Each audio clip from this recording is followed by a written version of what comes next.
the rayas, the earlier rayas that the proponents of the Murex Trunkless bring as a source for the fact that that's the chilozon is a psiktid Rav Kahana. The psiktid Rav Kahana says chilozon hazeh makol mashu godol nartikoi godol imoi. This chilozon, as long as it grows, its nartik, it's like its casing, grows with it. The medrash is very similar. The medrash in Dvarim, Pasuk says, "Simlascha leibolsa me'alecha." When the Klal Yisrael were in the Midbar, they didn't have new clothing. They didn't have wool. They didn't have what to make clothing out of. So the medrash is bothered. What's the pshat? It says in the Pasuk, "Leibalusim leiseichem me'alechem." So the medrash asks, "V'lahayu gedalim?" Did Klal Yisrael not grow up? So fine, when a baby was born, they got him a little bit of clothing, a nest. But as he grew up, abgodim ktanim aleim, the abgodim would get small on them. So the Medrash says, Omar lei al titam. It shouldn't surprise you, such a phenomenon, such a musig, that the al titam al zeh hachilozon hazeh shegodol malbushay godol imoy. Because you find the same thing by a chilozon. A chilozon, as it grows, its malbush grows with it. Its clothing grows with it. And the same thing happened in Klal Yisrael in the Midbar. There was a nest, and when a child was born, he had this little clothing, let's say this onesies. And as he grew, it grew with him. And everybody walked around the same, looking the same. Exactly what they did about the styles in those days. Apparently it didn't bother them. They all had the exact same clothing. And it grew up with them, just like the chilozon grows with its malbush.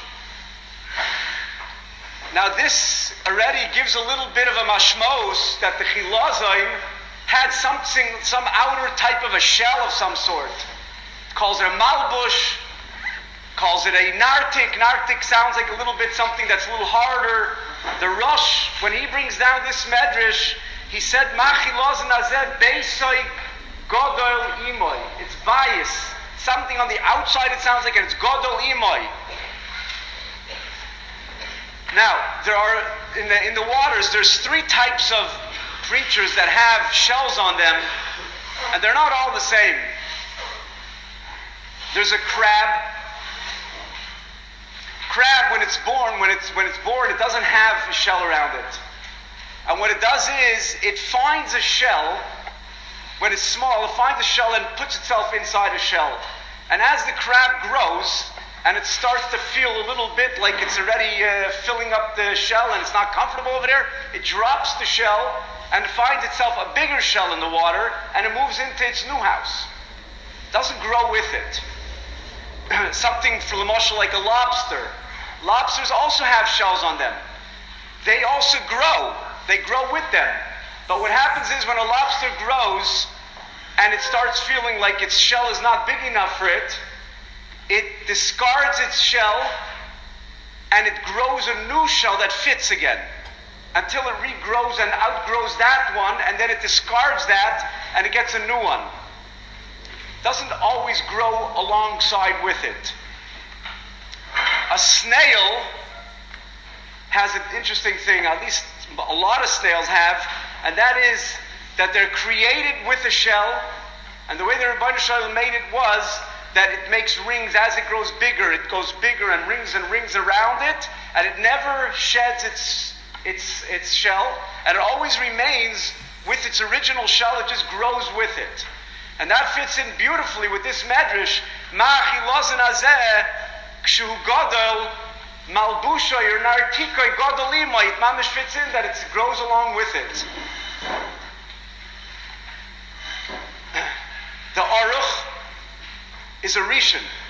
Aruch is brought down in Taisus. You had it in Ksubis, brought down in Shabbos. A few places brought down. The famous aruch that the Olam is probably aware of is Psik Reisha D'Loi Nicholei.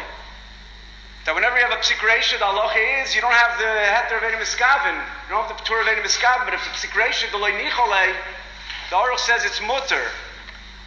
This Bala aruch is used la halacha. There's a tzirufim to it in Hilchos Shabbos. 2 p.m.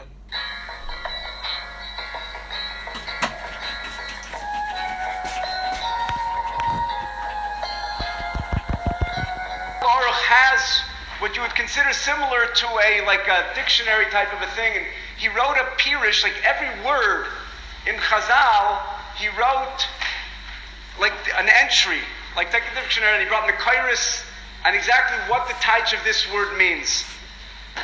And when the Aruch gets to the word chilozon, he has sort of 3 entries. And in one of the entries of chilozon, he says, Mamish brings down this psikta of Kahana, he brings down this medrash, and he says, Ma chilozon azek shu godol, beisay godol imenu. That's the medrash. You see that the Aruch is bringing down this medrash sort of as a taich of what it is, sort of la halacha. He's bringing down that this is what the chilozon is. And this is a starker raya to chilozon would be something of a snail. Now, there are thousands and thousands of snails that have this same exact thing that the basic godol imenu. So exactly to pinpoint it to the murex trunculus, that's already a leap. But nevertheless, the fact that it is a snail, that in itself, it's a starker raya. Now, the Radziner also had this medrash, and he brings down this medrash. And like we said, he didn't agree that it was a murex. And he learned that it was a cuttlefish. And he has also very, very pashut pshat, and he says that the cuttlefish is also something that's a shtickle different than all other fish, and that is that under its skin, right under its skin, it has a very hard cartilage that covers its head. Underneath the skin, there's a very hard cartilage. That cartilage grows with it, and that cartilage is a very popular thing today. As a matter of fact, I think you go into any pet shop, and you can get cuttlefish cartilage, and they use it for anybody who has, not anybody, but if you have a bird, and bird likes to peck at things which are a little bit hard, but not that hard, and it sharpens their beak also, and they sell this cuttlefish cartilage. And Radziner says that that's kavaldik, that fits in beautiful with his pshat also. Ma chilozon azek shu godol nartika godol imenu. So to over here it's a malbush. It doesn't have to mean that it's a shell, a very hard shell. Nartika doesn't necessarily, we'll see, have to mean such a hard thing. Malbusha definitely doesn't mean. Malbusha means its clothing grows with it. That is underneath its skin, on its head, it has a malbush. So a raya muchachas, it's not. But a very nice raya it is. Tomorrow, Mitzvah Shem, we'll see if there's a way to get out of it.